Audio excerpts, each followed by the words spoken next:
All right. Cool. Any questions I can try to answer or, talk about or something? Please, anything, anyone. I had something. Oh, please go ahead, Dana.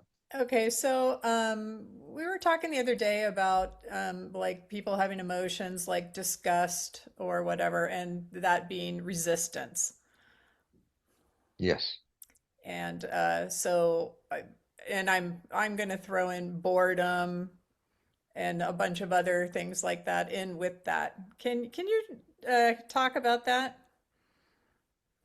Yeah. Do you know what I was saying about that originally? Uh, That's our division. That's our separations. Those are our splinters in life.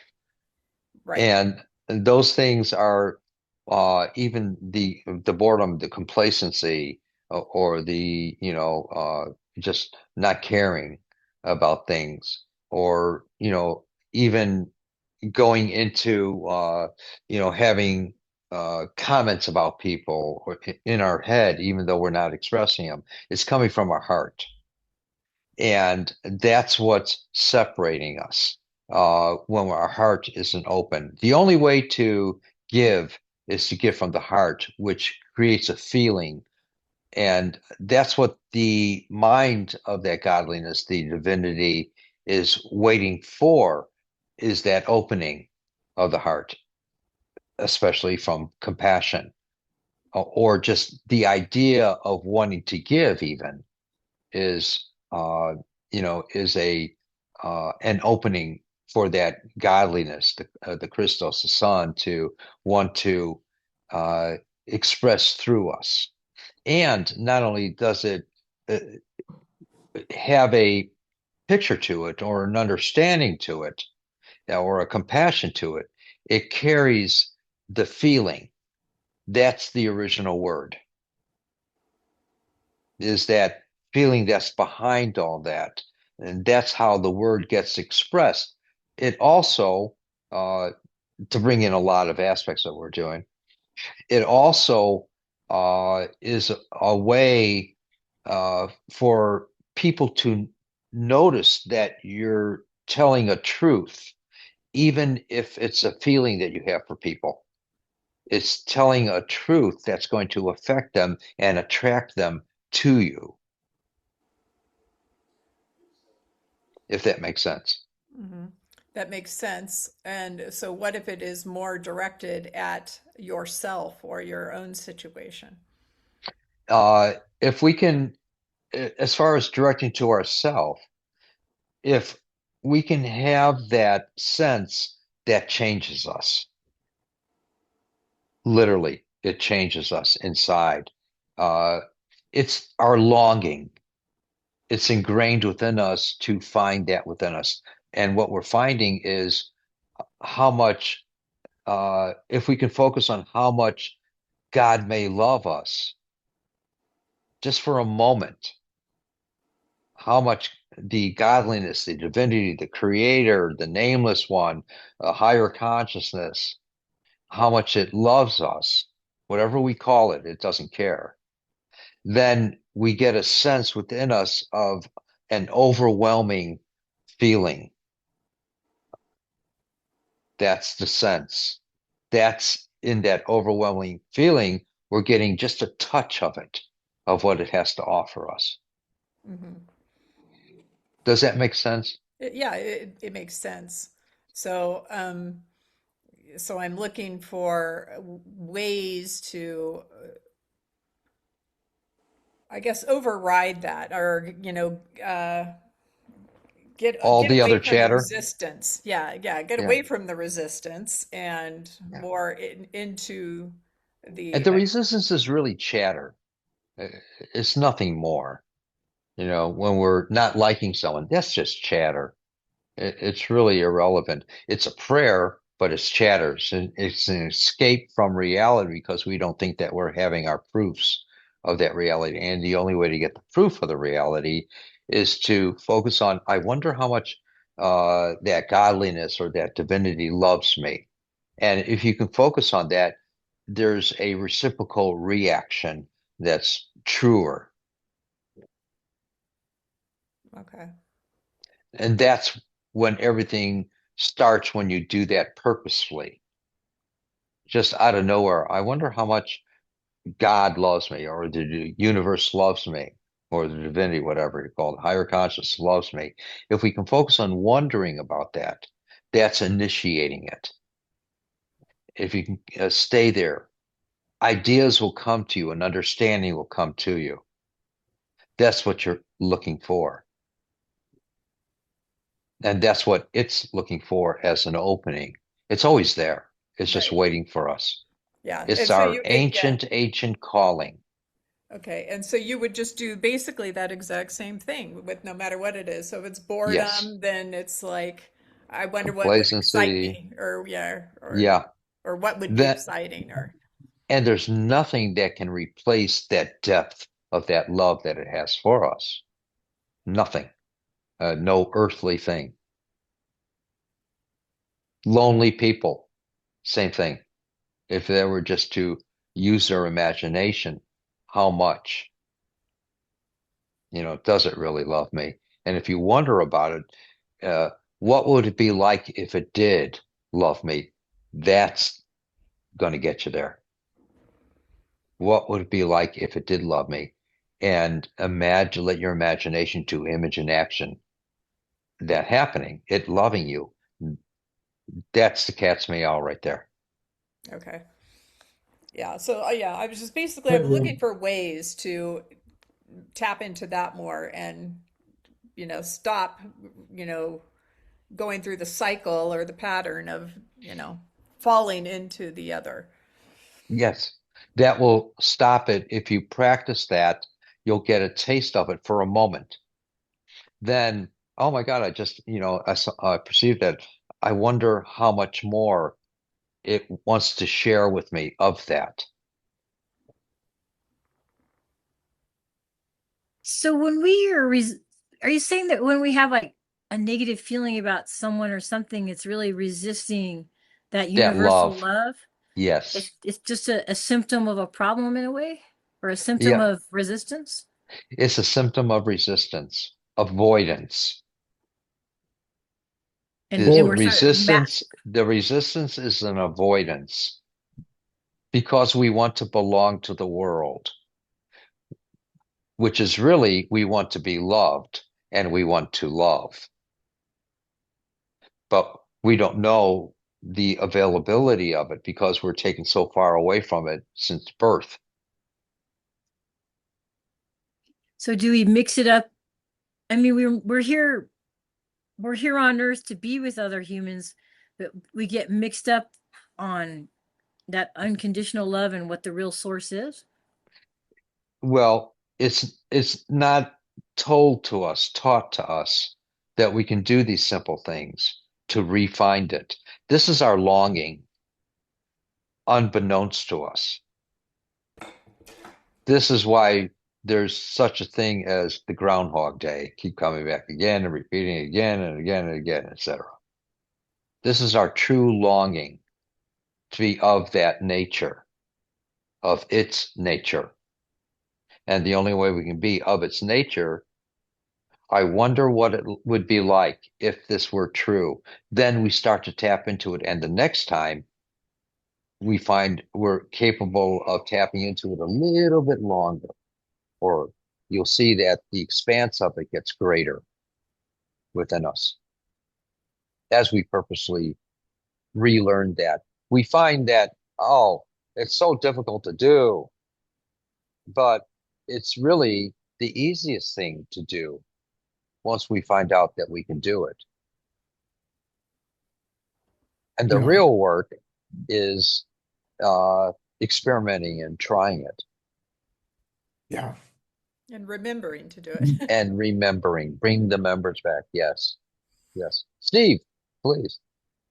The word that I keyed in on right up front was boredom. And Yep. and I realized as you guys were talking about it that And then we're looking for all these other things for excitement in life, yeah, you I know. overthink things to the extent it's really kind of obsessive, my overthinking tendency, and it really leads to boredom. Yeah. I mean, Which is the loneliness. yeah, it's like a symptom of overthinking is boredom, one of them. Yes. Yes. And Yeah. it's because of that, being Yeah. outside of the energy, being outside of the real. Of the true life that's Yeah, waiting for us to experience. And the true life is in mind and in body.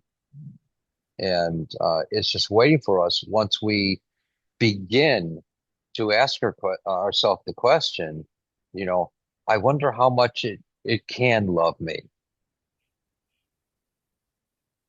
yeah, Yeah. Or how much it does love me. Yeah. That very, very important. Otherwise, we even see the boredom as doing something dumb, doing nothing or sitting there on the sofa with the clicker. right. And sure, there's nothing wrong with sitting and watching TV program or whatever and enjoyment, but how much enjoyment do we want to watch where it's no longer enjoyment? So there's other things that we can do.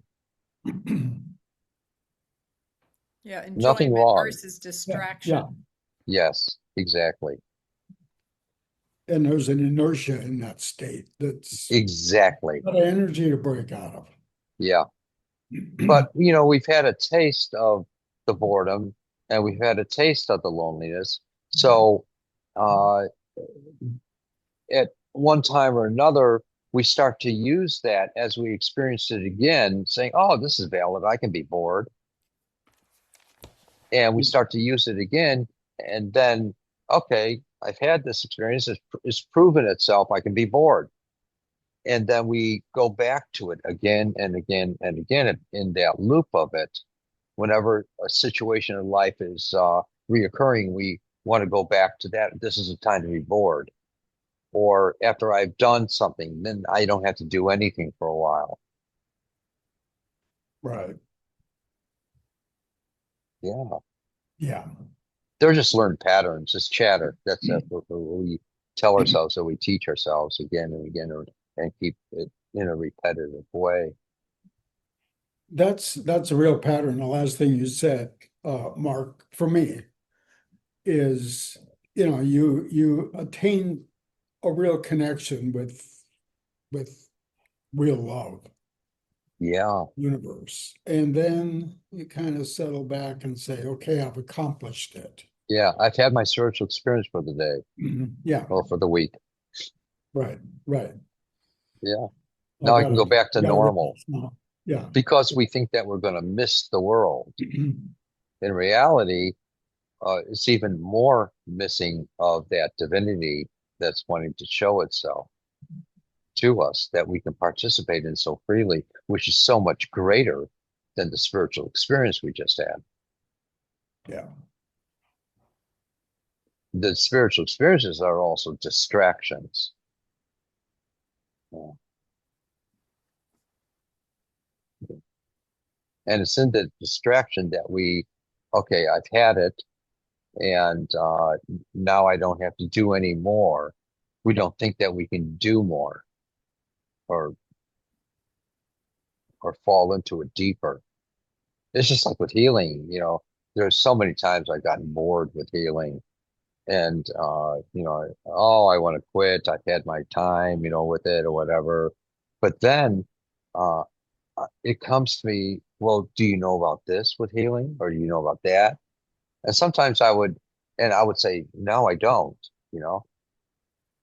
And so there's always more. No, my particular genre in working with healing is nothing compared to what more there is of that particular genre. Yeah. Yeah. And it's becoming more obvious to me, or more, I'm able to perceive it a lot more, that the energy level in everything is increasing a lot. Sure. You can It's feel, conducive. yeah, definitely. And I'm I don't know what that means really. What does that mean right now? That I'm experiencing that and Yeah, so much more energy, so much more certainty, and in sure. some levels, more of an understanding. Vibration and frequency Yeah. are moving in a quicker vibration, and vibrancy of it all. More is becoming available to us. Knowledge is growing. Wisdom is growing in people from the knowledge. We're experiencing so much more at a quickening state. It's also people take it as they can be more destructive with it, or they have greater capability with it, or we can be more constructive with it by learning about ourselves, which is the ultimate outcome, is learning about ourselves. We use it for a destructive way uh, in many situations of life and thinkings, and for what we think is power, force, and energy. But there's another side to it that where it can be constructive, and the constructive always comes back again to the heart. How do we want to utilize it from the heart? Yes. Yeah. So it sounds like the resistance or like the boredom can be something that we can wonder about to grow, like we can desire to know more from it. Is that what you mean? Like we can turn it into a constructive thing. Like, oh, I'm bored with what I'm Yeah. doing. Maybe I should learn more or wonder at least why I'm bored. Or even not wondering about it. And when you sense that state coming upon you, utilize it for something. Otherwise, we're keeping the boredom in the background, we're just holding on to it just in case, if we have a tendency to do as well. Yeah. So the frame of reference changes in the mind once a taste of honey returns to be. Once you have a taste of that, you always know in future event that we have the capability of tapping into something else because they had a taste of it. And it's waiting for us. We're the ones who get bored because we want to avoid doing it because we're a part of the world. We want to belong, if that makes sense. Yeah. Yeah. Does that make sense, Kim? Yeah, I think it does. I thinking about what Susan said about how to use it or not, or is it Yeah, we don't even I, have to go through that step of using it because now we're at a different consciousness, knowing there's something else well, instead. so how to tap into the something else? And by tapping into the something else is very simply, this is too simple, and which makes it the most difficult.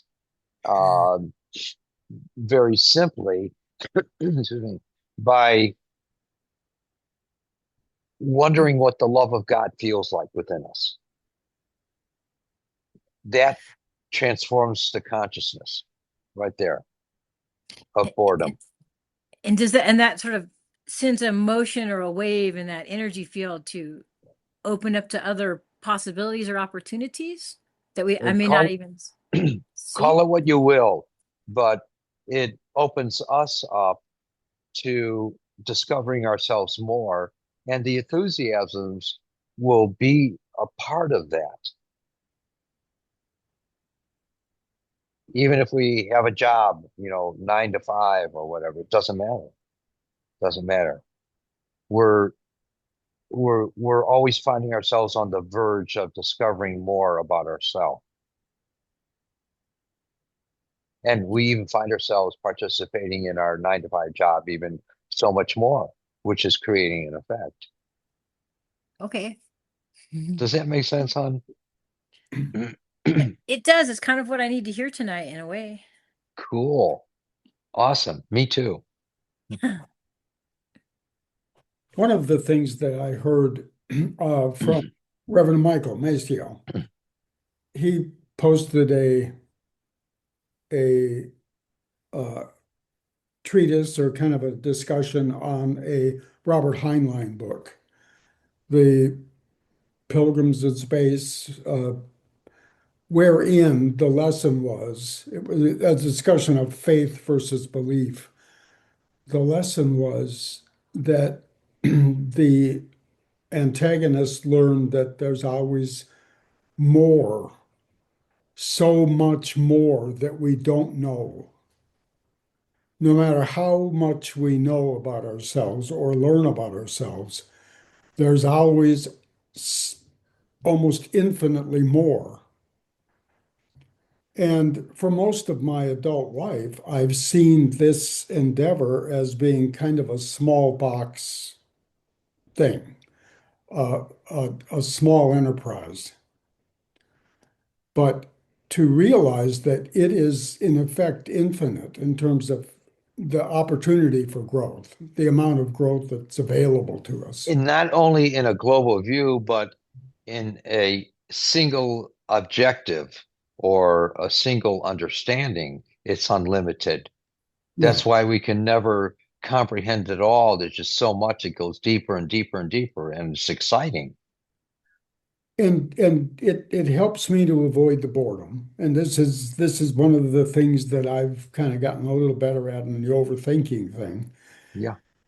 is to always remember you don't know 1 trillionth what there is to know, and you never will.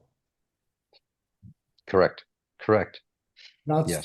that's really the infinite part that Y- there's. Yes. And just I can relate to that in the healing, same thing.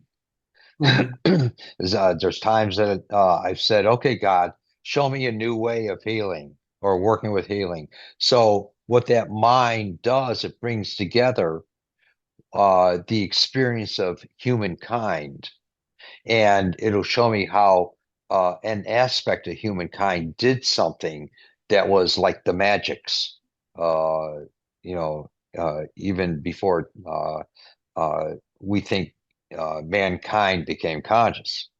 And it was real too. And I've been shown other times where I sat down again. Okay, show me something, another form of healing that I haven't used, and it shows me this country bumpkin in Europe, old Europe, and say around 1100 AD, that used to use swatches of different colors, and he would go around from this country bumpkin, go around from village to village, and they knew him. Uh, and he would take different cloths for different illnesses and breathe into them while the cloth was on the person. And I said, "Wow, that's really neat," and they would feel better. And I thought to myself, "Wow, this is really cool." And I said, "What is this called?" And the voice told me this is called suffocation. However you spell it, I don't know. But back then, I knew how to spell it, and so I looked it up, and in an old English dictionary, the term supplication, and the actual word was there. And it said when in old Europe, they used to breathe in to heal people, breathe into these colors that were laying on a person's body. So the information is there, but the mind will only give you what you're prepared for in your life, which is unlimited. We think, oh, we're prepared for anything, but it'll pick something for you and give you a whole grand idea of that. And I actually tried this at a healing circle in Chicago several times, different circles, and it worked. It worked. Blew me away. Then I stopped using it. I got bored of that, and then I'd say, okay, God, show me a different way. I wanted to see the proofs of these things too, and they were real. So we have availability of all this stuff. and it's just waiting to tap into. Everyone has a different personality, a different lineage, their own soul for growth of what they need, not what they think, what they need, though. And it develops either immediately or either in time, incrementally in a person. But we have to pursue it. That's the impetus of it all, the activity of it all, the pursuance of it. That's what makes it real, we find, and that God is alive and real within us, even beyond our understandings and comprehensions. Any comments or questions, please? Please. Anything, anyone? Oh, come on. Don't be chicken livers. Um, Teresa, does this make sense of stuff?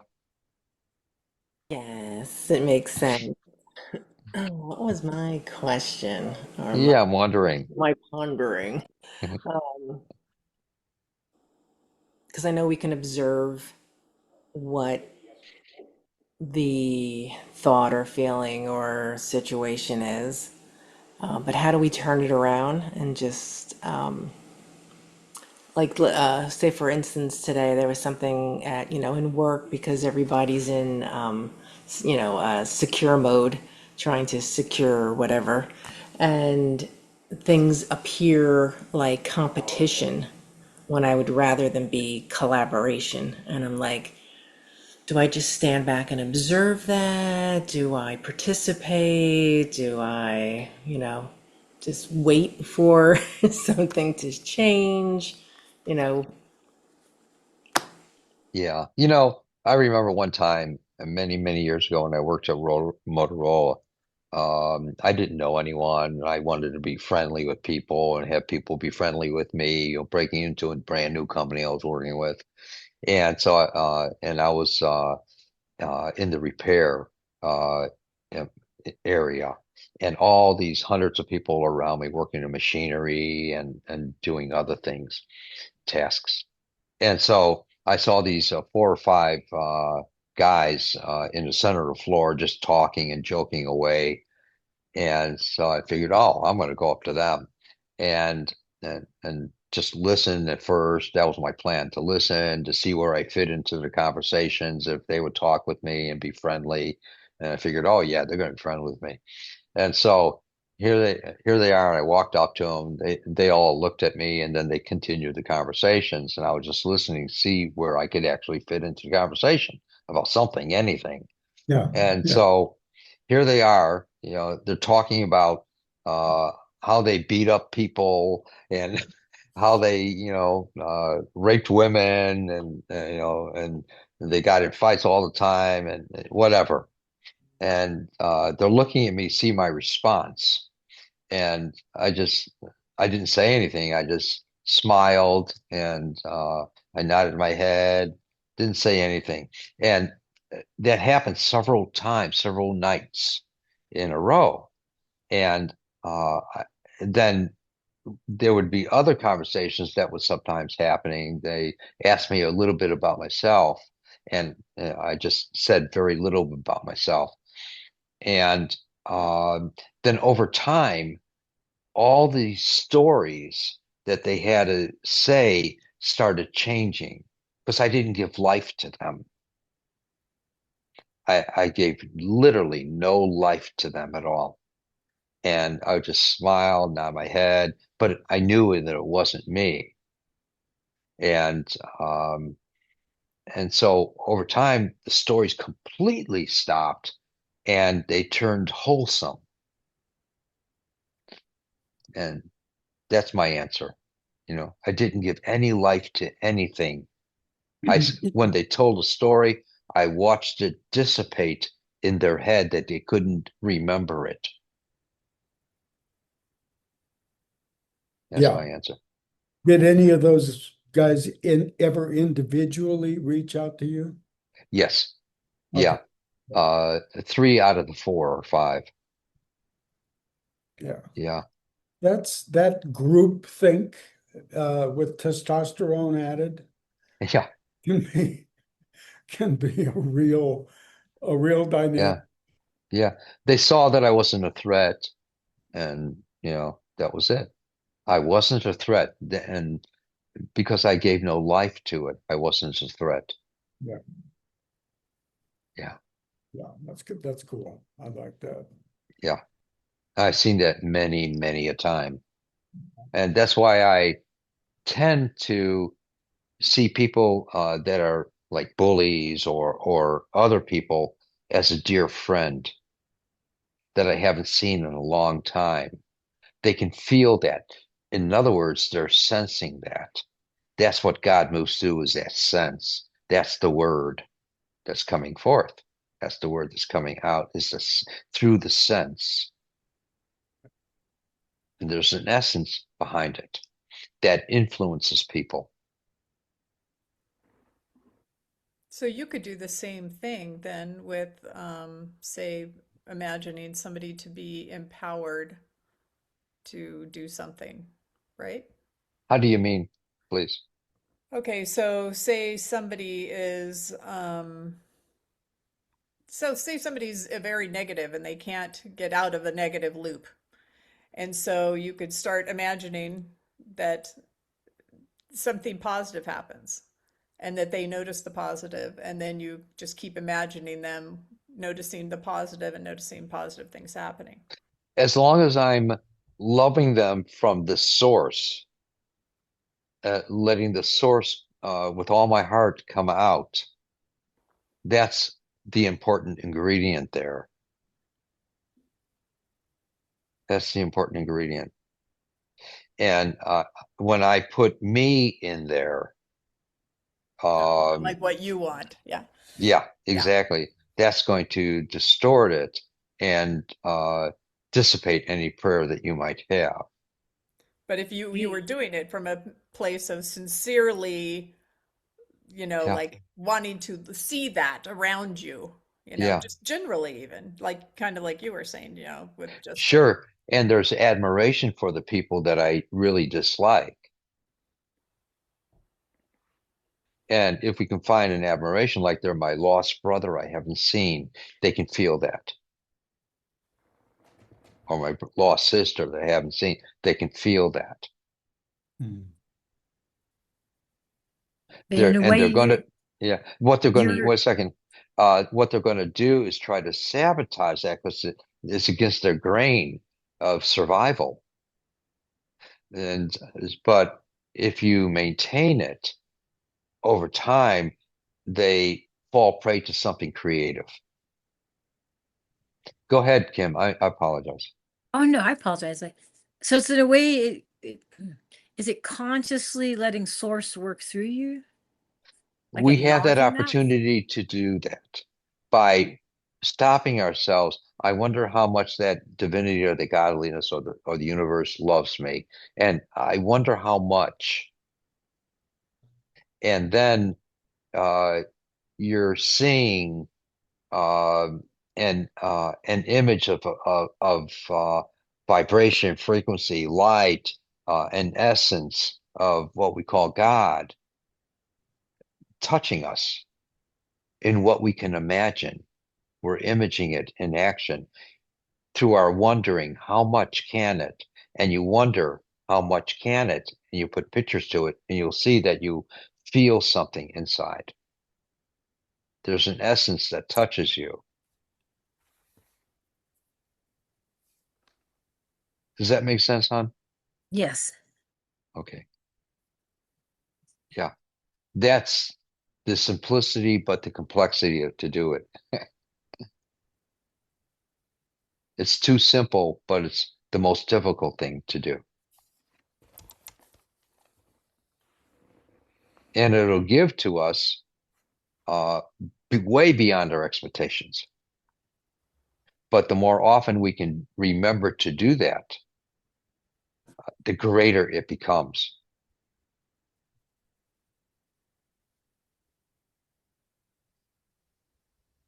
Yeah. It almost at times makes us, when we have that experience where it's so overwhelming within us of that experience, when it's so overwhelming, it makes us even want to kneel down on the ground and say, thank you.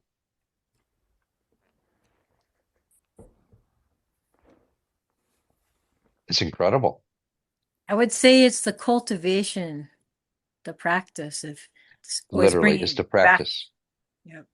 that remembrance that we can do it. Yeah. Yeah. Yeah. How awesome. How lovely.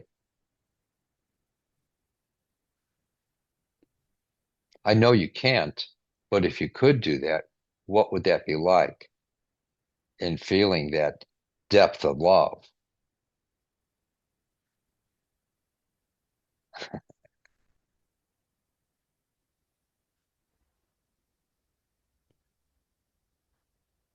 That Cool.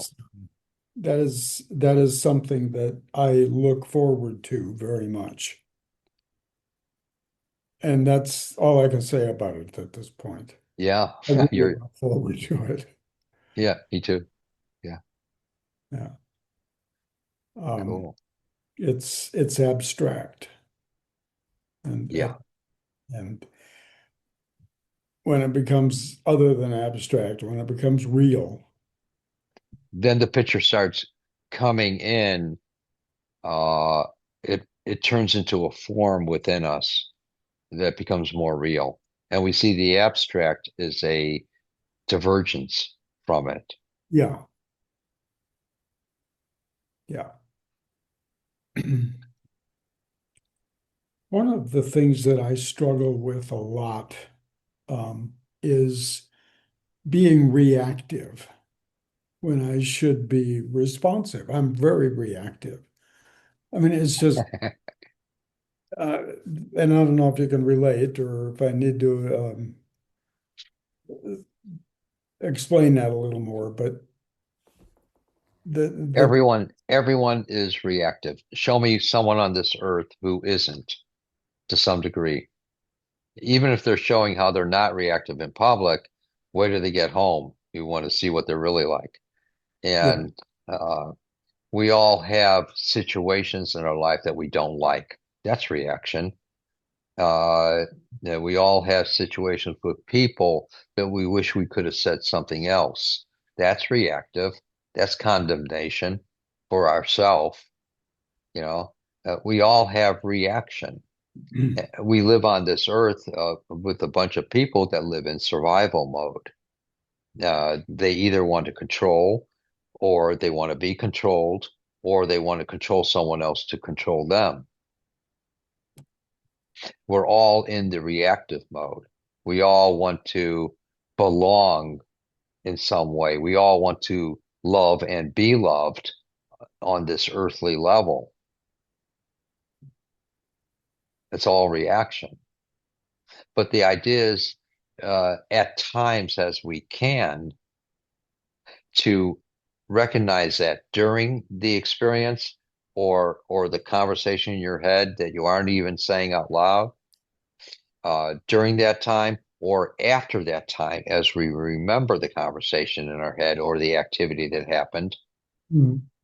if we can say to ourselves, "Forgive me, God," then you're giving it to God. You no longer carry it. It's not yours anymore. But that as you practice believing that, be living that, that it's really happening, that you just gave the experience to God. Then for that particular situation, uh, you gave it. It's not you anymore. It's not stored in you anymore. If you're really trusting that you want forgiveness, Yeah, the more often we do that, the greater the effect of that will happen. And we catch ourselves more often doing these things. And we catch ourselves, if we catch ourselves more often doing these things, then we're also saying, "Forgive me." You'll see that situations start to diminish in your life.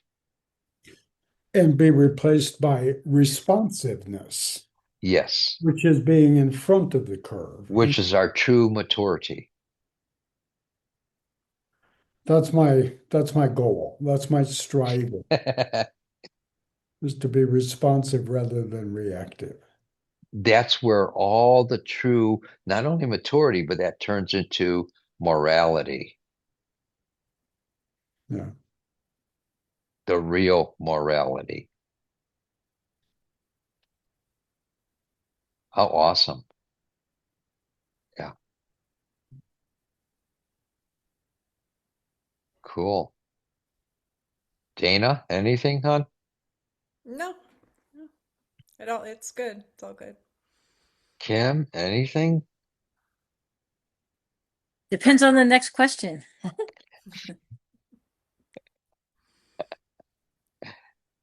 Anything you can conjure up? I don't know. To me, I always just wonder, like, what's like if I read tarot cards and things. My main thing would be like, what's the guidance right now? You know what I mean? So that's where I'm just listening to the guidance right now. Cool. And the Great Groundhog Day is all about getting to know ourselves, our real self. This is about. And we get to do that through the simple act of, I wonder how much God loves me. How much can I imagine that it does, or that he does, or that she does, or it does? And try to imagine. Yeah. That's that's the whole ball game. Then a lot of these other dilemmas, dramas, traumas of life in our particular world fall away to become less and less and less. It's a lot more positive thing to think than what I often find myself thinking, which is something like, what else could go wrong? That's your prayer. You just said a prayer. Yeah. Right? Right? It's a living prayer. Every So word, every thought, every action that comes forth from us is a living prayer, literally. And it keeps the motion of this density going. And the frequency and the vibration of the earth, we're trying to keep it dense still. yeah. We're afraid of change, even though change is created for us in our evolution. Yes, which is what we're striving for.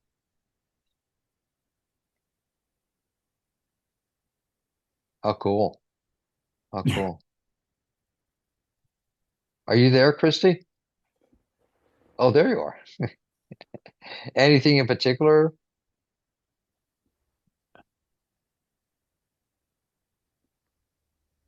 I'm just listening. Thank you. All right. All right. Any questions or comments? Nope, just listening. Uh, oh, by the way, your video is incredible. Wasn't that? Total, Hey, thank you, Susan. It was wonderful. it's incredible. That's Magic. good. Cool. Cool. Thank you. Um, Terry, anything? Any questions? Any comments? Anything about anything or everything or what? I could try to answer. Nope. I was just thinking I'm gonna put like one of those little signs on my desk, so like I'm staring at it at eye level all day long, and it says, "If you're having a feeling, you're not with God."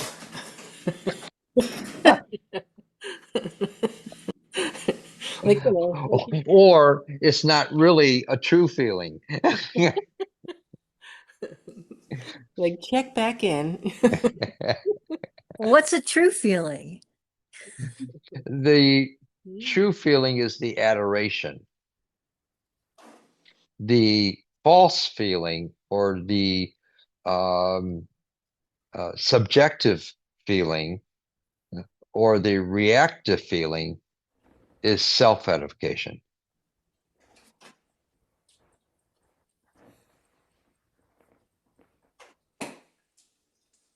So does self-edification manifest in all kinds of ways then, like wrong-headed thinking or being judgmental? Is that self-edification? Yes, it is. Yeah. It's a So that's control issue. so that's the moment of how much more can God love me kind of thing. That's where we have an opportunity when we catch ourselves thinking those things. We have an opportunity during the thinking of that or after the thinking of that to say, I wonder what it would be like if that source, whatever you call it, uh, really does love me. And imagine that it might, what that might feel like if it did. That thought. Then we're giving edification for it. That's glorification when we're giving edification. And that's where the door opens within us.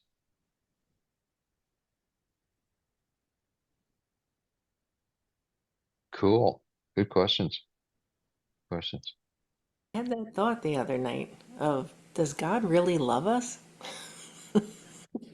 Or Does God really need to love us? we're created in His image. Therefore, we have the ability to recreate His image. If that's true, then we have uh, the ability to be co-creators. And we do it anyway through our destructive thinking. Why not do it through creative thinking? And the creative thinking is, I wonder how much God really does love me. And if you wonder about that, that's when we begin to sense something So it's different an inside of ourselves. open-ended question. Yeah, yeah.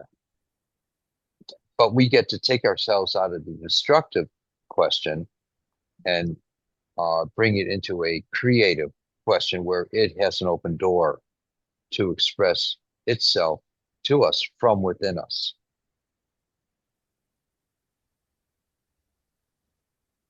It's even a simple thing of, all right, there's a sun in the sky. We have sun within us. If we really have a sun within us, what would that look like? What would that feel like? What would be my experience? Any of those questions. And if it's within me, then it must adore me, love me. What would that be like? I wonder, what would that be like?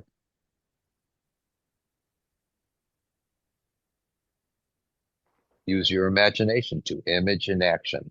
It's not pretend and it's not fantasy. What would that be like? I wonder what that would be like.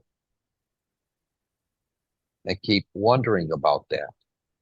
And something will come to you from within you. We wouldn't be alive without it. We wouldn't have a life force. We wouldn't have our form.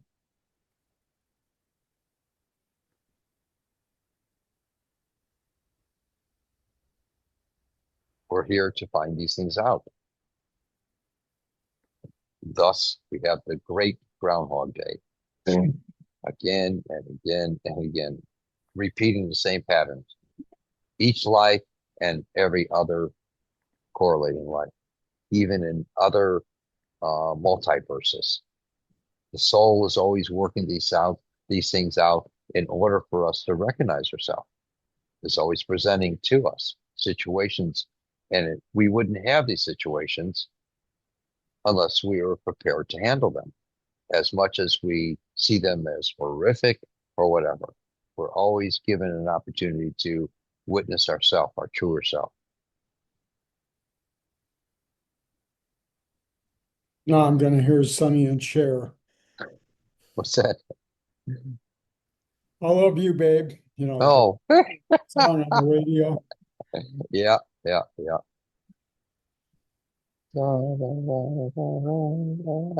Yeah, yeah. That was an oldie. I saw them at a Chicago auto show. They were up on the stage at the exit That's all. They weren't even famous yet, you know. Oh, wow. And she was dressed in some weird kind with glitter and stuff like that. And he was in his hippie, vest and everything.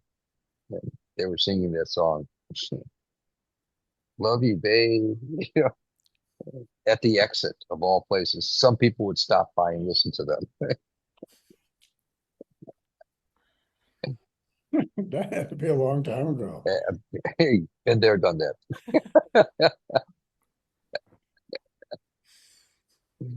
Oh,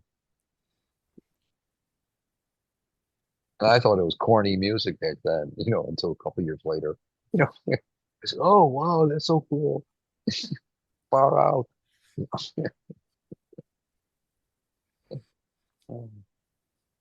Please, anything, anyone I can try to talk about or answer. Got a couple more minutes and then we'll say our adieus. Please.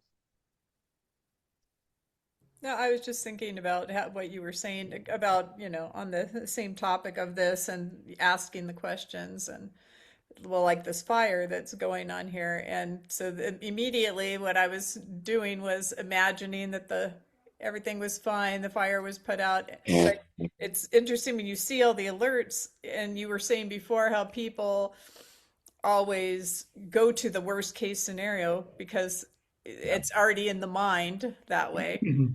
And so that because you have experienced that before, you would tend to go there. But it's to, again, like that, remembering to imagine a different outcome. Yeah. What if there was a different outcome?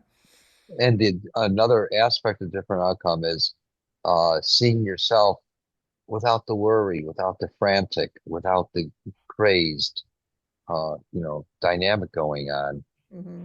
And then it turns into an adventure. Even if things are lost, it's still a part of the adventure where you have an ability to give or to participate in something to help others, then we're taken care of in some respect in that as well. But we saved ourselves from even worse within ourselves. Hmm. See, I do that a lot. I think of the worst case scenario. And it's kind of like building a barrier or a Oh fence yeah, around the problem so you can contain it. it's yours. I Yeah, mean, to contain it's it. yours. Enjoy it at least. And how much more powerful it would be to ask at that moment instead of the worst case scenario, how much can God love me? Yeah. Or even here's another really cool way. And It takes real courage. oh yeah. Yeah. Do you remember the last time you really worried about something? Yeah. How long ago was that? 7 hours. Okay, cool. All right, that's awesome. All right, I love it. And all right, close your eyes for a second. Close your eyes and keep them closed until I say open them. All right. Really imagine worry, picture that what you worried about and tell me yes or no when you got it. Really get into it though. Yes. Okay, good. Now make it worse. Make it really, really bad, even more so. Exacerbate it. Make it really humongous and watch yourself making it humongous. Get it really empowered and feel it inside your body. I mean, really feel it. Your worry. Make it even more if you can, and make it a little bit more there. Open up your eyes. Now, when you look back at the worry, what's that like now? Be candid with me, please. Um, it's a lot of wasted energy, What about you, Teresa? friction. Well, first I thought, how can I make this worse? Because I was thinking of death, and I'm saying, what's past that? All right. And then what happened?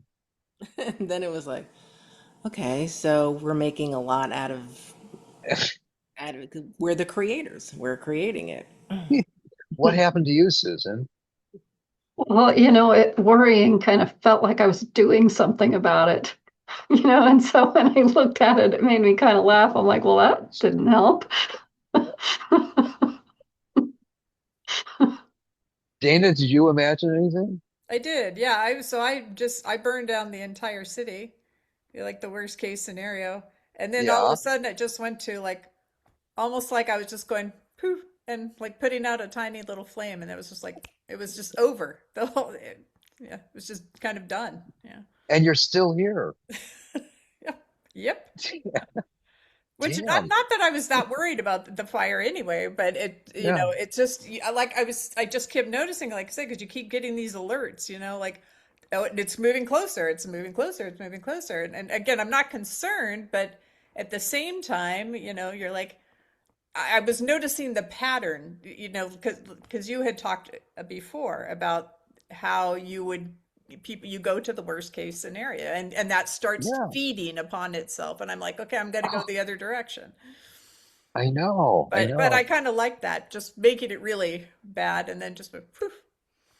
Yeah. And then seeing it so bad and horrific, and then you open up your eyes. Oh, I'm still here. And or you'll end up like most everyone here did, burst out laughing because you saw that it was a fear. A fear isn't, it doesn't carry life, but we live off of the fear. It eats us away. That's what fear does. It's all it knows. Fear is like a little child that knows nothing else but itself. It really has no form. It's like the guy in the Wizard of Oz behind the curtain, basically. It's a simple consciousness. It does not have a complex consciousness. It only does what it knows to do. That's fear. It doesn't know anything else. It's like a little child that knows nothing else than simple consciousness.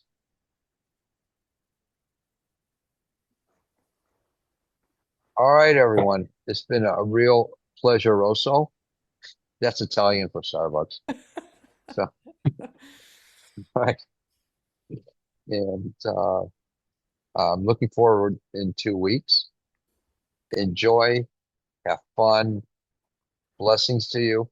Thank you. Thank Bye, you. everybody. Thank you, everyone. Thank you. Good night. Gracias. Bye, Bye. Christy. Bye, Bye. everyone. Bye. Bye.